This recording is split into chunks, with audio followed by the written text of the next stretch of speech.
So last week on Breaking Bad, Walt convinced Jesse to leave town and just get the hell out. It's gonna be better for him. Start anew, bro. Walt and Skyler filmed a confession tape that turned out to not actually be a real confession tape, but said that Hank was in fact the mastermind. And right when Jesse is getting ready to leave, he realizes and puts it all in his head that his pocket was previously pickpocketed, and he puts it together that Walt poisoned a child. He freaks out, beats the crap out of Saul, and then goes to Walt's house and is looking like he's about to torch the place. Ooh, that's some cliffhangers, huh? And this is Breaking Bad broken down. Hey guys, welcome back to Breaking Bad Broken Down. On this show, we're going to talk all about the latest episode of Breaking Bad that aired last night, and we're going to talk heavily about spoilers. If you don't want to be spoiled, get the hell out of here. We still love you, though. Okay, so this is episode 12, and it is called Rabid Dog. Yeah. And you're thinking, why is it called Rabid Well, Dog? because Walter White gets bit by a rabid dog and has to go to the hospital. Yeah, yeah, and then Walter Jr. makes him breakfast, and everything's fine. Very little. And that's actually the end of this series. Yeah. Yeah, It's been a good it's run. great. It's great. They have the big breakfast, and everyone's happy. It turns out Jesse was magic, and he was the dog. Yeah, he can turn into he can change into a dog. Kind of like Twilight. And the island still moves. Yeah. When I heard that this one was going to be called Rabid Dog, all I'm thinking is what do you do with a rabid dog? You put it down. Yeah, well, obviously. apparently, it's even, I saw that there was an episode before called Problem Dog, which Yeah, was yeah, another yeah, one yeah. with Jesse, so it's just his progression. now. Yeah, and especially if you're linking them both, and it's like Problem Dog and Rabid Dog, it's like, all right, well, this is it. This is the end for Jesse. And when you watch the final scene of the last episode, you're thinking, there's no way Walt is going to let him get away with burning his house down. Did you think he was going to die at the end in this episode? I honestly did. I thought, like, this is it. If the show creators... I'm so nervous. We have 4 episodes left. If the show creators are really going to fuck with us, I mean, they already have. If they're going to smash our emotions to the ground, they're going to get rid of a very major character. If they're going to ruin us as people. Yeah, they want to ruin us as people in any way. Unable to continue in life. Yeah, we start with Walt discovering his home. He's got his gun ready to go. He breaks in. And you were saying this is like one of the most intense scenes. It's a very intense scene with like no payoff. Well, basically. no, it's not that it's not even no payoff. I'm just what I was saying was even when I think that's when something's really good, when you're scared and you're tense and you get something out of a situation that doesn't even like nothing happens at the end of it. He's just like, oh shit, Jesse's not here. Yeah. And during the scene, like what you get is that Walt's legitimately scared, but then also he kind of treats Jesse like a child. Like he's like, Jesse! Yeah. Like near the end, he's like, what the fuck? Yeah. And then you go straight to the next scene of, shit, how do we get this gasoline out of my carpet? Yeah. Shag was a terrible idea. I feel like that's so like Breaking Bad season 1. Like, Yeah. The whole like they spent so much time showing Walt. Like Walt takes off his clothes, he soaks it in gas, he throws the gas can away, and he's like, oh crap! And you see Walt do what he always does, which is panic and figure a way out of all this. What's great about that is, you literally, it feels like you're in Walt's mind because he's like, throw it away in mine. Wait, why would I do that? Throw it away in here. No, why would I do that? I mean, and that's the thing. It kind of proves that, like, you know, everybody thinks Walt is just this amazing mastermind genius. But when it comes down to it, because we, the audience, are seeing parts of Walt that the characters in the show aren't seeing, Walt just kind of doesn't know what he's doing and is just kind of flying by the seat of his pants. He's very much like impulsive. He's very much doing things just kind of like, oh yeah, this is a good idea. This is a good idea. But obviously there's a lot of loose ends in his crime spree that is going to come up and bite him in the ass pretty much. Well, I heard someone refer to all of this like a chess game, and in chess, the king is actually, even though he's the most powerful, he's the weakest. Yeah. And so it is all the people around him. But what I would say is I don't think that it's just luck. I think during the episode there are things that come down to luck, but the fact that he's one of the best improvisers, right? So Gus, most calculating. Walt is the best improviser. He may think that he has calculations, but he has not surrounded himself with as strong an army as Gus had. This is one of the very few times, and it's a small example, but it's still one of the few examples where Walt being backed into a corner hasn't worked. Like the lie eventually unraveled, and he ended up telling Skyler in the hotel room.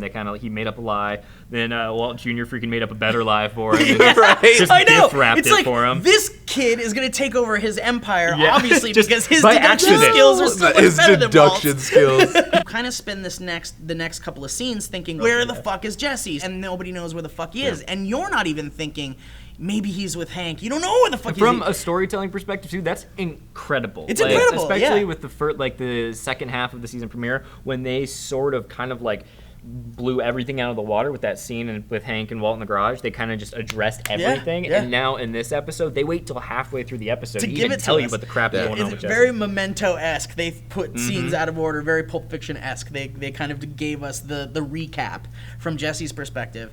And when you see fucking Hank bust through that door with the gun on Jesse, you're like, oh my god, this is fucking crazy. This is it. This is it. And Jesse's just broken down. He's on drugs. He's fucked up. He's like, he can't keep getting away with this. My wife and I both in that moment just went, yeah, like both, like it was the same. It was both hands. Like we were both just like, woo! Like it was a synchronized dance. And then there's that line from Hank where he's just like, let's get them together. Burn them, let's burn them down together. Like, let's bring them down. And I'm thinking like, oh my god! And then the next scene is them together, like getting into the car. And I'm like, this is a buddy cop movie. Oh, now. and then wait, and it's Jesse move? and Hank.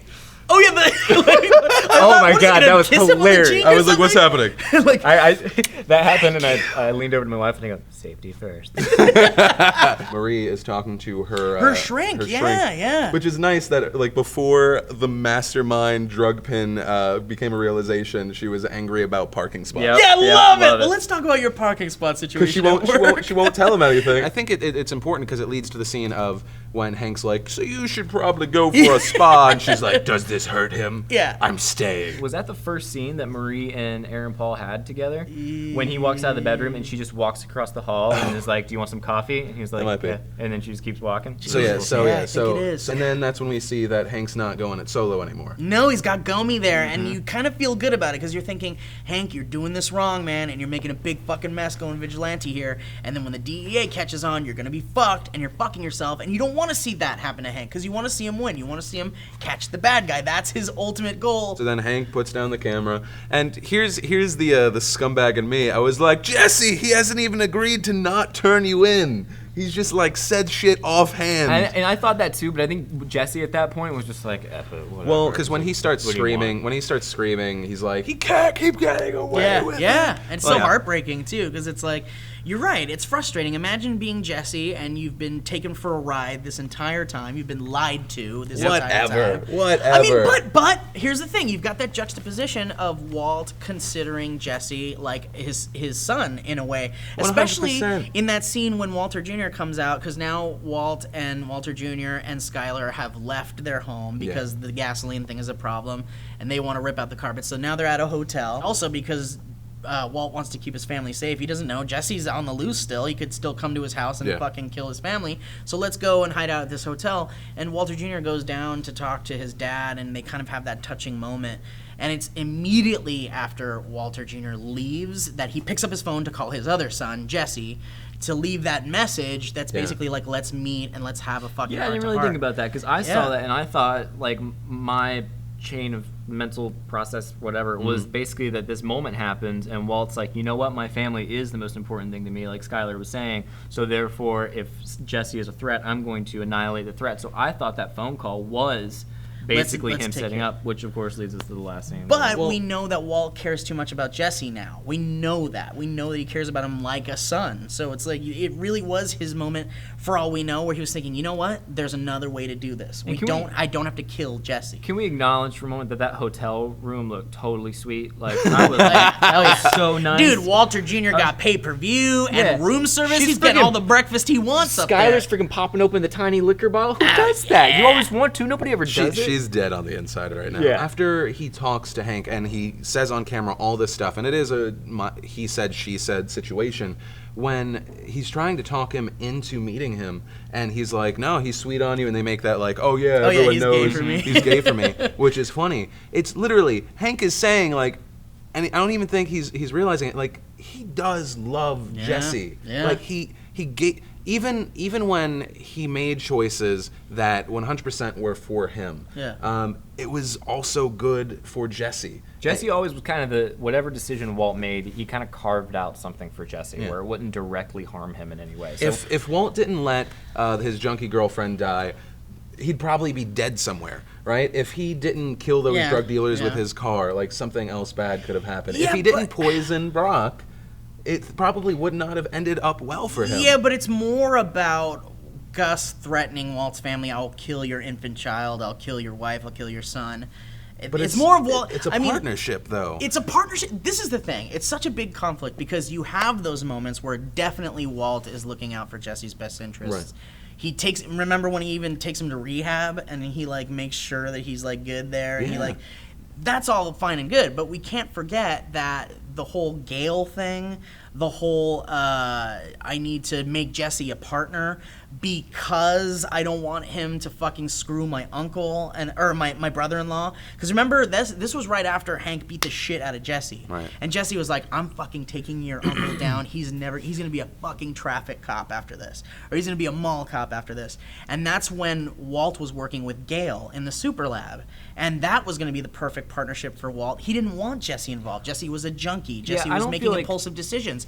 The only reason why Walt decided to make Jesse a partner was because he didn't want Jesse to take Hank down, because that would have ruined so much for him. I think in every decision that Walt makes, like you're saying, like it ultimately comes down to Walt wanting to protect himself. And so, but I agree that he does a lot for Jesse. But in looking back, you can say like he totally loves you. But I think there's a big difference between loving somebody and simply accounting for them. And I think that's what Walt does with Jesse. Or again, I think it could be maybe it's even like Walt we've seen the entire time is a liar, but maybe he is like a big liar to himself. Like maybe Jesse's one of the last things that makes him feel like a human being. But he's not acknowledging it, but he's like when we get to the Saul scene and there's like the kind of funny like it was Jesse, but I know he loves me. And then he starts making the Old Yeller references. Freaking Saul, man. How dare you all? That was my favorite scene with Saul like ever. I think that from the very beginning, Walt brought Jesse into it because he needed to learn how to make the math. He wanted to learn how to do it.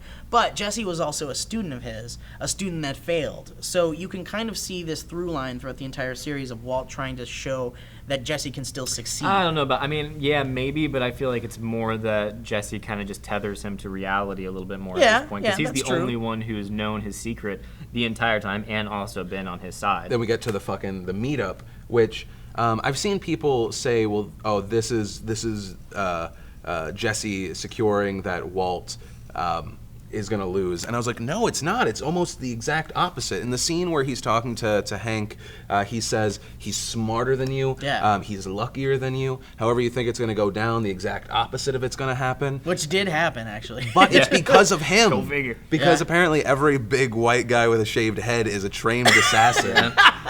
Which is true. 80% of the it's time. It's true, statistically, Well, in Obama fairness, said. dude, that dude was just standing there super stoically. Like, if I walked up and it was Walter White that I'm about to sit at the park bench, and I see anybody look suspicious, I'm like, peace, bro. Yeah. I mean, but the fact remains that man wasn't there to possibly kill Jesse. No. That man was there to pick up his little girl.